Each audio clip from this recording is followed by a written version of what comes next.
O kaya mga ka-sidekick, so nakita nyo, bagong pasabog na naman ng Poco, ang Poco M3. Nakita natin sa launch, no, napakababa na kanyang presyo. And sabi nga nila, more than you expect. Totoo nga, ang baba ng presyo, tapos sobrang jump pack din ang kanyang features. Walang sinabi ang mga kalaban dito. Pero ako nagtataka ako.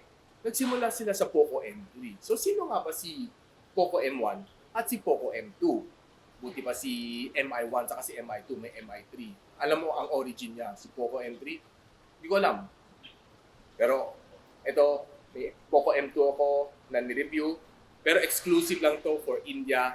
Panoorin mo sa review, I'll post the link above. And tara, unbox na natin si Poco M3.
Guys, sabi ni Poco, itong phone na to is more than you expect.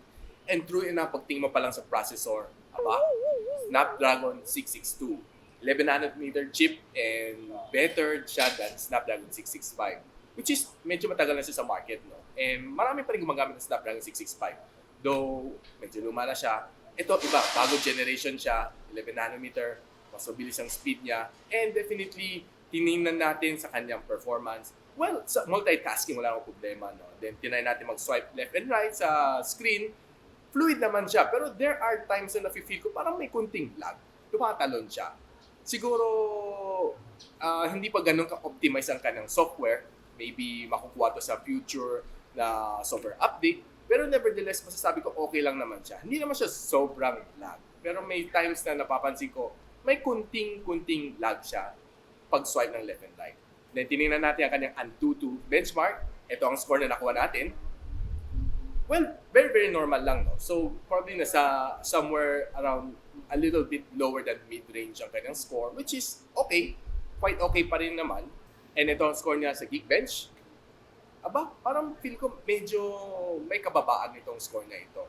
Hindi siya ganun ka up to yung mid-range level na ina-expect natin. Pero sa bagay, sa presyo niya, medyo mababa. So, hindi ako nag-expect ng sobrang wow factor sa mga benchmark scores niya. So, itong phone na to meron siyang dalawang variant. Either you go for 4 gigs of RAM and 64 gigs of storage, which is right now priced at 6,990. Meron siyang UFS 2.1 na read and write speed. Then, of course, the other variant is the 4 gigs of RAM, 120 gigs of storage, which is priced at 7,990 pesos. And, of course, ang read and write speed niya ay UFS 2.2. Grabe, no? Wow ang kanyang presyo. Sobrang baba and probably, totoo nga sinasabi nila no, sa launch, i-disrupt nila ang presyo sa market. And true enough, sa presyo to ay, sabi ko sa'yo, ang baba, ang mura. What more can you ask for? Wala na eh. Parang probably this year, ang ganda ng ending ng Poco with really a bang. So guys, itong phone na to, it comes with a 6.53 IPS LCD. Take note guys, 1080p. Mga ibang phones at this category, no? Normally 720 lang yan. 720p ang resolution. Pero ito, they bump it up to a 1080p. Plus, meron pa siyang Corning Gorilla Glass 3 protection. And may bonus pa siya. TUV Rainland Blue Light certified siya. Meaning it will give you added protection against UV rays sa iyong mata. Para hindi masyadong strain at hindi masira ang iyong mga mata.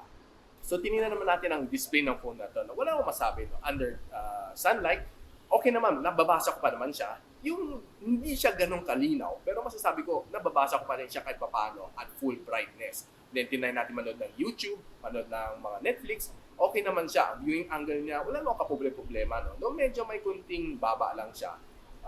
It's not really a big deal since pinag-usapan natin talaga nasa budget category lang siya.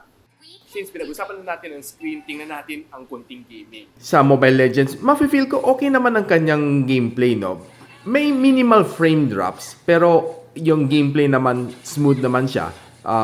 Nag-enjoy naman ako dito sa game na ito. Then, pagdating naman sa Hungry Sharks, masasabi ko, ito, talagang very, very smooth ang Hungry Sharks. Wala namang kaproblema playing this game since hindi naman siya masyadong graphics intensive, no? Pagdating naman sa Call of Duty, masasabi ko kaya ko mag-unlock ng high graphic settings. Pero there are times na may kunting frame drops and may times na nagiging sluggish siya. Pero nakakatapos naman ng isang buong game at wala namang nagiging problema masyado. Pagdating ko ng mga 20 minutes mark, mafe-feel ko medyo mainit-init na ang phone ko sa likod.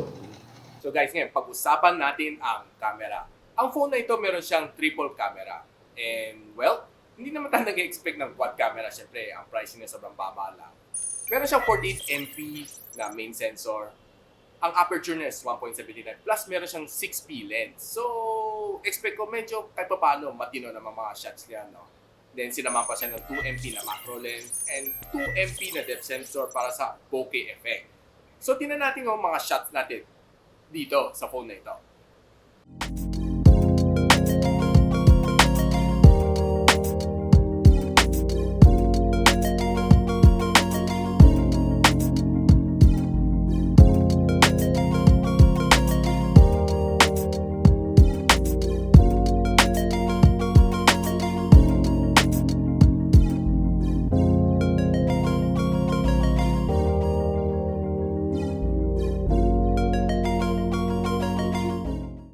So, ayan guys, nakita na natin mga shots sa outdoor. Masasabi ko, okay naman siya. Bright and very snappy naman mga shots, no? And very, very sharp. Okay naman, no? Hindi ko masasabi na pangit siya dahil mura lang ang phone. Matino, no? Sa outdoor.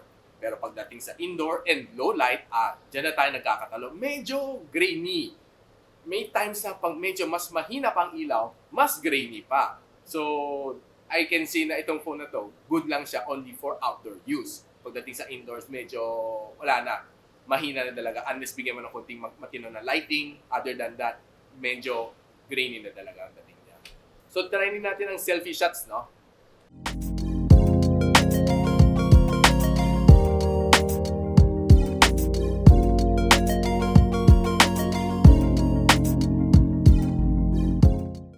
So, ayun. Kita natin sa selfie shot, outdoor, matino.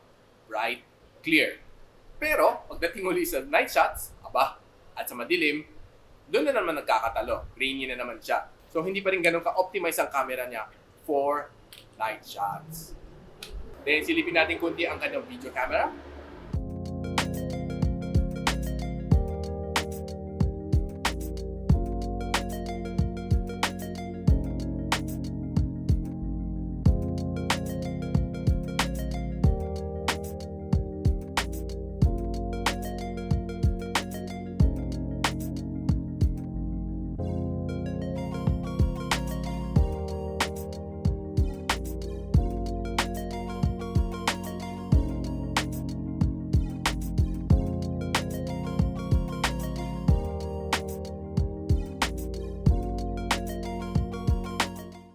So kita naman natin, no, okay naman ang kanyang video camera except that medyo masyadong shaky lang at pag pinanood mo, nakakahilo na siya. Best kung meron kang magamit na gimbal dito sa phone na ito. Other than that, talagang masasabi ko siya, nakakahilo. And sa front selfie camera, try natin ang kanyang video. Okay, so this is how the front selfie video camera of the Poco M3 looks like when you're a little bit in the dark. It's kind of grainy. and it gets grainier when it's even darker.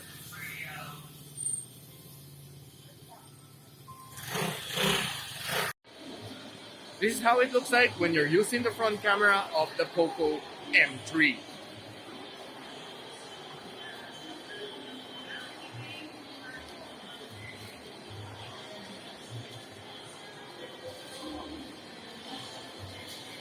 So ayun, masasabi ko rin sa inyo, hindi siya ganun ka-sharp and hindi rin siya ganun ka-stable. Overall, mahirap siyang gawing pang vlog na camera, no? Especially kung mag-e-edit ka talagang I think mahihilo ka rin sa kaka-shake ng ano mo. Best, gumamit ka pa rin uli ng gimbal para dito sa phone na ito. Now, sinabi ni Poco na more than you expect. Maraming phone sa price category na to, single speaker lang. Pero itong phone na ito, meron siyang dual speaker na sinama. And, well, that's what makes it special talaga sa phone na ito. Hindi ko masasabi na ganon kagandang audio niya.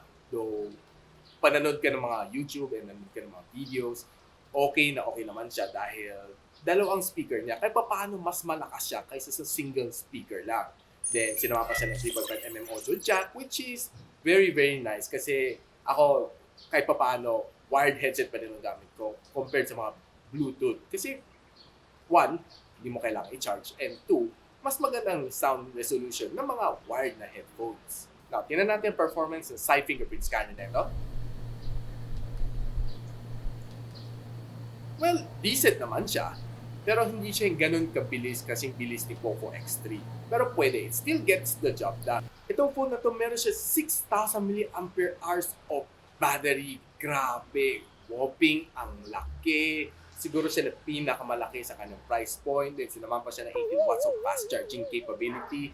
Ito, ganito kabilis mag-charge ang phone na ito. Then nilagay natin yung phone natin sa 50% ng brightness. In-overnight natin, no? Using the PC Mark battery stress test, ito ang resulta na nakuha natin. Grabe ang kunat. Masasabi ko sa inyo, ilang araw ko siya ginamit. Siguro 3 days. More or less, nasa 3 days, no? Bago ako nag-charge uli. Isipin mo, konting social media, konting YouTube, then my calls, my texts, and of course, konting gaming. Nakalasa ko roughly 3 days. Imagine mo ang kunat. Di ba? Yun siguro pinaka-selling point nitong Poco M3. So guys, tapos na tayo mag-review ng Poco M3. One side, excited ako. On the other side, well, hindi ako sobrang excited. Bakit? Ito ang mga na-find out ko. Okay ang kanyang battery. Definitely, sobrang kunat. Then, of course, ang processor niya, sometimes may lag. Yun ang siguro masasabi ko sa inyo. Hindi pa siya ganun ka-optimize. Then, sinabi ko sa inyo, probably, and most likely, makakorek ko sa future na software updates. Don't worry about that. Then, of course, ito, ang kanyang camera, okay, very, very decent. Pwede siyang pang Zoom, pwede siyang video conferencing, and of course, okay, may mga outdoor shot, decent. Pero pagdating naman sa indoor and low lights, medyo pag-isipan naman natin at siguro nagdagan natin ng konting ilaw. And sa video, medyo jittery, kailangan na ng gimbal. Other than that, ang presyo na napakababa. Kung hindi ka masyadong maselan, hindi ka masyadong gamer, okay na okay itong phone na to. Lalo na kung medyo budgeted ka para bumili ng phone. For daily use, okay na okay siya, no? I highly recommend it. Pero kung if you're going for gaming, medyo pag-isipan mo. Ako, mas marirecommend ko ang Poco X3 sa inyo. No doubt about that if you're going for gaming. So, ang 4 gigs of RAM, 64 gigs of storage comes with a price tag of 6,990 pesos.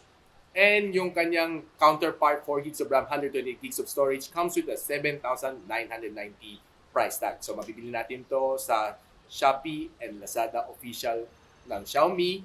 Popost ko yung link below kung saan nyo siya mabibili. And I heard that this phone is online exclusive only. So, hindi nyo rin siya mabibili offshore or offline. Guys, bago magtapos ng taon, syempre gusto natin makatanggap ng regalo para maging merry ang Christmas tulad nito. So, alam mo anong meaning nun? Magkakaroon tayo ng giveaway na Poco M3. Excited ba kayo? Ako, excited ako. Itong review unit ko, ibibigay ko sa inyo with autograph. So how about that? So kung nagustuhan mo itong video na to, do give me a like, subscribe, and of course, hit that bell icon para hindi na ma-miss ang mga exciting review just like this one. Ang Poco M3, ang huling pasabog ni Poco bago magtapos ang taon. So sana makita-kita ulit tayo sa aking susunod na video. Paalam na!